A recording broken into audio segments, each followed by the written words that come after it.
ہمارے حق میں ہے بہترین خدا کا ہر فیصلہ عظیم، بچا کے رکھتا ہے آفتوں سے میرا مالک میرا رحیم۔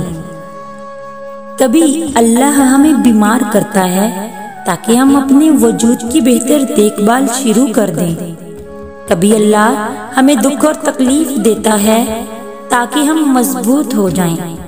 کبھی اللہ ہمیں ناکام کرتا ہے تاکہ ہم میں عاجزی پیدا ہو اور ہم متکبر نہ بنیں۔ کبھی اللہ ہمیں غریب کر دیتا ہے تاکہ ہم غریب کا دکھ درد سمجھ سکیں۔ کبھی اللہ ہم سے کوئی چیز واپس لے لیتا ہے تاکہ ہم اپنے پاس موجود چیزوں کی قدر و قیمت جانیں۔ کبھی اللہ ہمیں نقصان پہنچاتا ہے تاکہ ہم اپنی غلطیوں سے سیکھ کر بڑے نقصان سے بچ سکیں۔